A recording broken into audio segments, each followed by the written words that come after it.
Hi guys, how's it going? Today we're going to embroider backpacks, but the key is we're going to embroider it on my PE770 flatbed machine.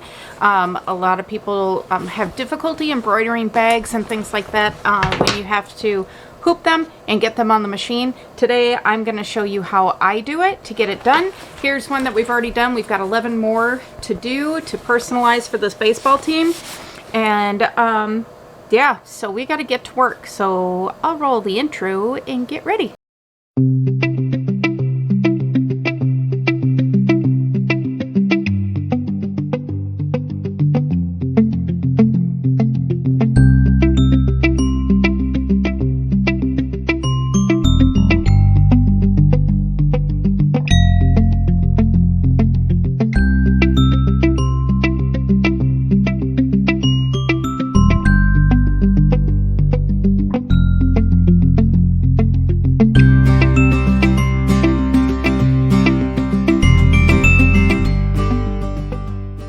Alright guys, so the first thing you're going to need, of course, is your embroidery machine, whether it's a PE770, a 400, an 800, Fiddler. I don't even know what they go up to anymore, but if you've got a flatbed machine, I'm going to show you how I get this done.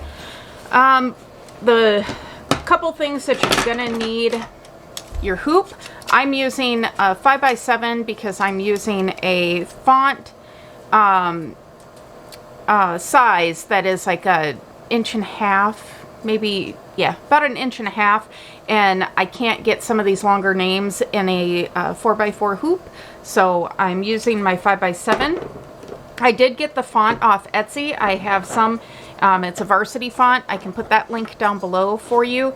A lot of them that I've gotten off like design bundles and stuff like that, I have issues with opening them up and stuff, and I just haven't figured it out. And usually when I'm doing this, I don't have time for the hassle, so I'm looking for something quick and easy. But this particular shop, I did favorite, and I'll link it below because it's stitched out beautifully. So, and even I was even able to resize the font size for some of these names, and it's still stitched out absolutely perfect. So I'll link it below for you guys. But you'll need a ruler, scissors. I use a chalk pen that I use to make patterns to mark my grid on the bags and make sure that I'm lined up. I just use my weeding tool to score my sticky back stabilizer. That's what I use. It just seems to be the easiest for me instead of using like spray adhesive and stuff. I have that too, but this is just easier, a little more expensive, so you can certainly do it the other way as well. But the main thing is I float the bag, and I will show you what that means if you're not familiar with it or if you're new to embroidery. I do not try and get this hoop inside the bag and clamp it through there in like traditional hooping. So it's called floating, and that's what I do, and it works out great. So I'm gonna start to get this bag together. I'll speed it up so that you don't have to sit there through the whole thing, but you can watch how I hoop this. The one thing is it is kind of a headache hooping a backpack because you usually can't see. Sorry, I'm looking off to the side here to make sure I'm in frame, but you usually can't see like all of this lip here from where the zipper in the bag zips up. So it kind of hides your hoop, and it makes it hard to kind of line up. So have some patience because, you know, you can do it, but it's a little bit of a headache hooping it. So I'll get this ready, and we'll move on to the next. Okay, so I've got my 5x7 hoop here, and what I do is take it apart. You want to make sure, because I've done it a million times, but you want to make sure that you've got your hoop little latches that go on your machine facing down. Okay, because if you don't, then you're going to go over to put it on your machine and the hoop's not going to go on. So just something to eliminate a headache. Hoop side down. I put this piece, let me adjust you here, sorry for the wobble. Okay, let me zoom you in here a bit. Bear with me. Okay, so I take the bottom piece of my hoop here and I just set that down, and then I take my roll of sticky back stabilizer and just kind of lay it out to get just kind of a rough measurement. Hold it there. You can definitely take your time with this and be more precise. Save yourself some money and everything. This is actually a rush job for me. For this team, they need all of these bags by tomorrow morning for a game. So we're going to get going on it pretty quick. Then you're just going to take the top part of your hoop. Now, I know, for one, I do not have this hoop loosened up, so it's going to be a bear to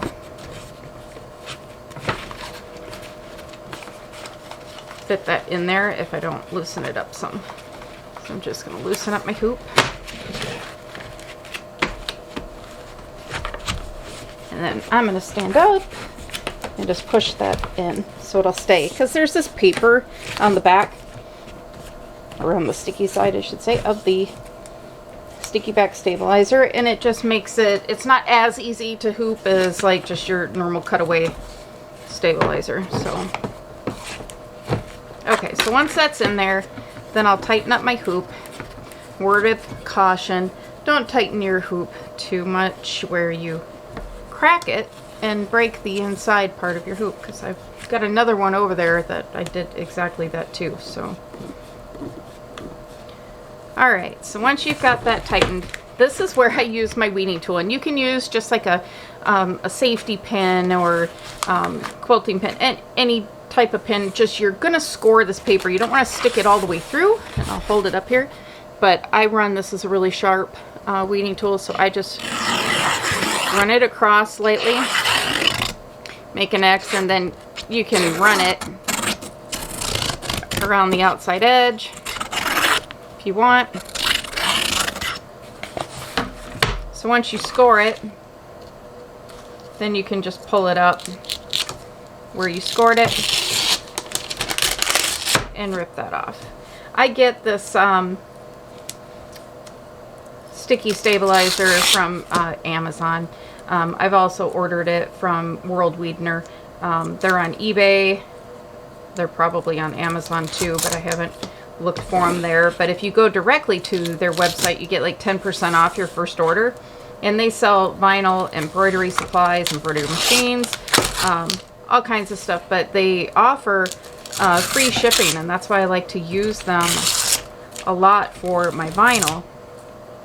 Because I can order literally 1 yard of vinyl and they will ship it free, and I get it usually priority mail and within a couple days. Of course, you know what's going on with the postal system lately. They're just slower in sin. But anyway. Okay, so this is sticky, so I don't have to use any spray adhesive. And now what I'm going to do is I'm going to prep my bag. And to prep the bag, I just kind of eyeball this. I find what looks like it is the center of the bag from the handle and the center of this other additional pocket.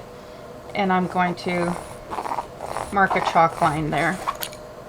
Okay? You can see that with the chalk line right there. Okay. Then I'm going to go the other direction, and this name is a longer name, so I'm going to come down right about there, and that should be plenty of room.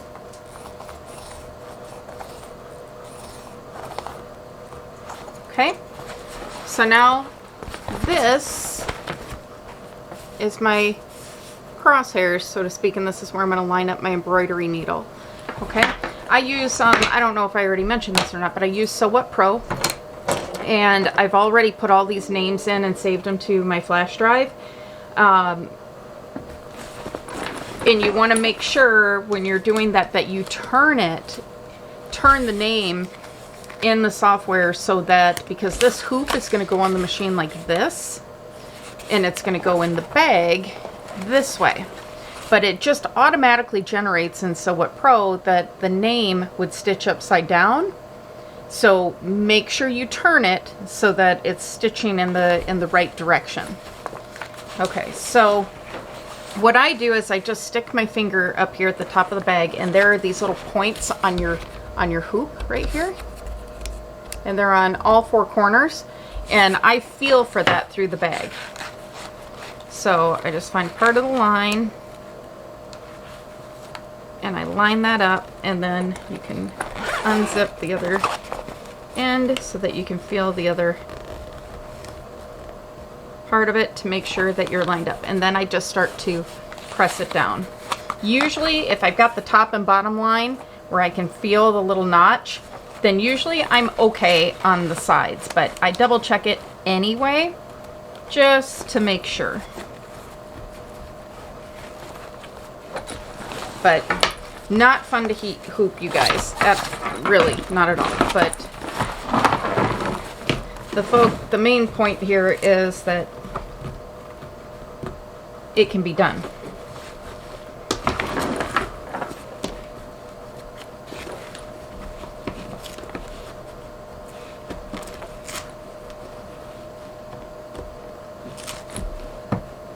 I'm just feeling my notches here and lining it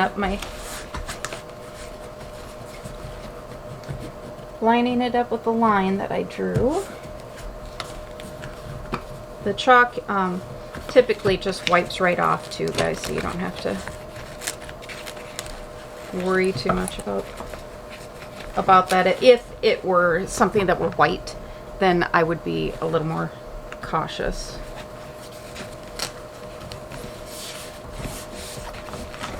All right, make sure the sides of the bag are folded out.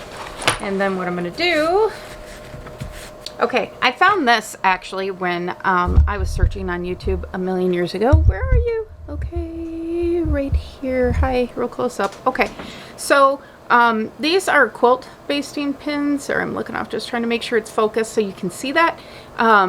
This curve right here.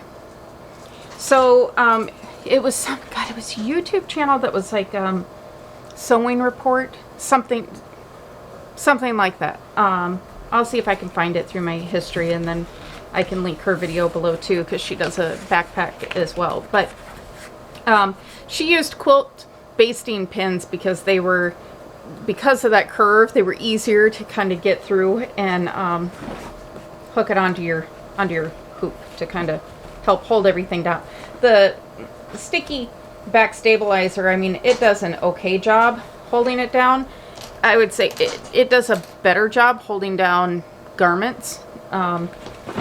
This kind of thick material, you know, it just basically kind of holds it in place for you, so then you can pin it down. So I'm gonna get this pinned down. I'm just gonna use a few pins. Like I said, this embroidery font, varsity font, was awesome, like really awesome to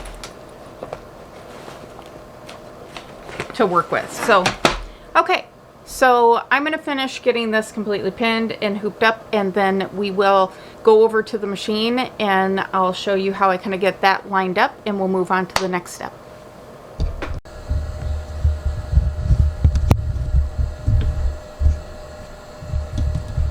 Alright guys, here we are over by the machine, and really poor lighting, so I apologize. But this is, let me turn you around. Hopefully we'll stay in focus, guys. Okay, this is my little PE770, my very first embroidery machine. I have a riser.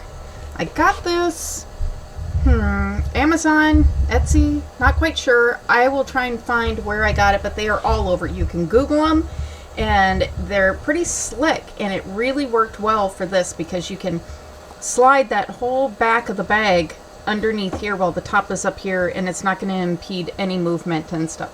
I think I paid around 80 bucks for this. There's wood ones, and they got little drawers and stuff.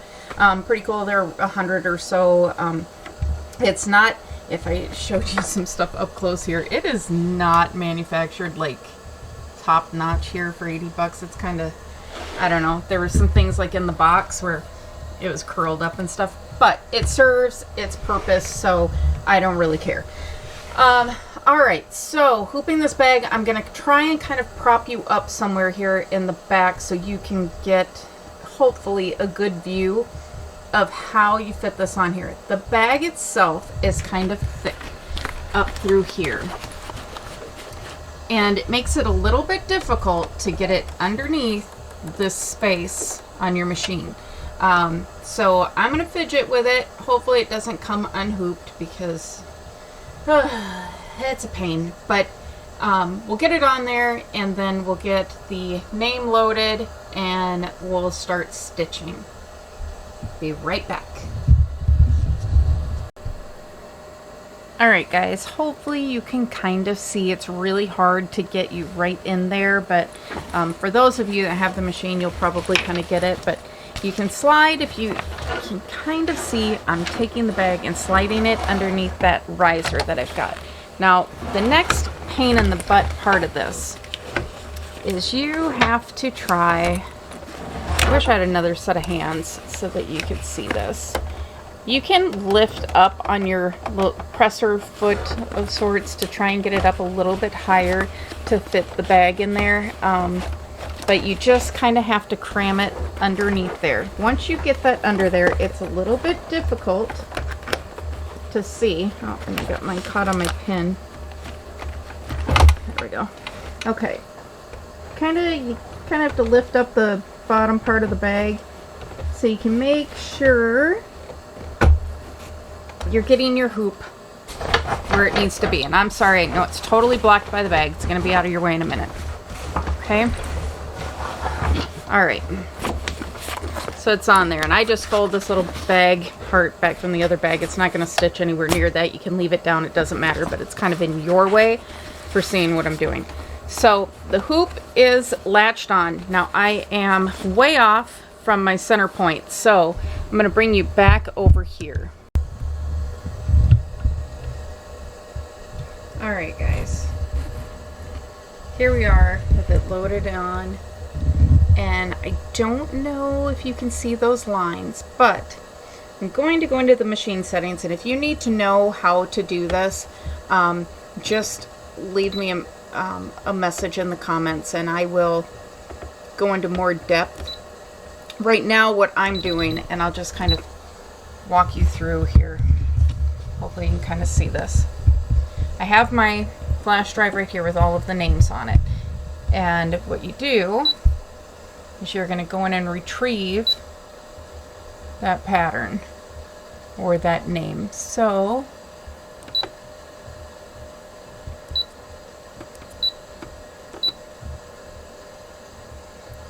alright, so once I've got the name, then I'm going to click adjust. Really don't know if you can see that or if that's blurry. It doesn't help I don't have my glasses on. I don't even know where I sat them down today, but they've disappeared. Okay, so I'm going to go to the layout and I'm going to adjust my needle. Now when I press this arrow here, it is moving the needle, and what I'm doing is I'm getting it lined up, and then I'll just lower that needle and see where I am. If one more forward, now I'm right in the center of where I made my crosshairs. Okay, so now I'm just going to lower, and you can't make out the name on here, it's Doherty, but it is facing that direction because I've got the top of the bag up here, and that's why I want to make sure it's stitching left to right in the right direction. Okay, so once you get your name and everything set up, then you can hit this and it will trace it out so that you can make sure no pins are in the way.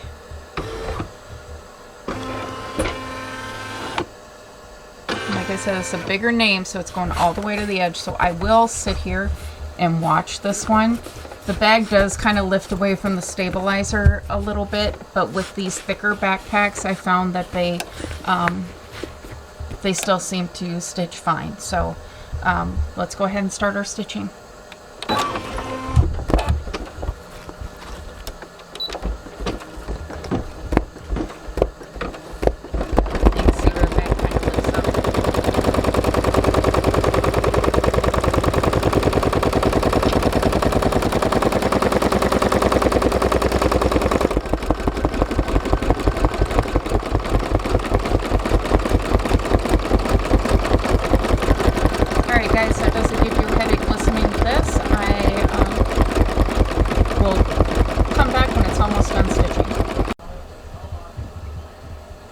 Alright guys, here we go. It's finished stitching out. So next step here is we raise up presser foot, which I already did.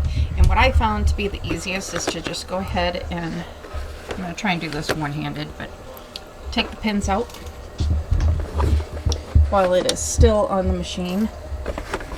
And then I break it loose from the hoop and the stabilizer.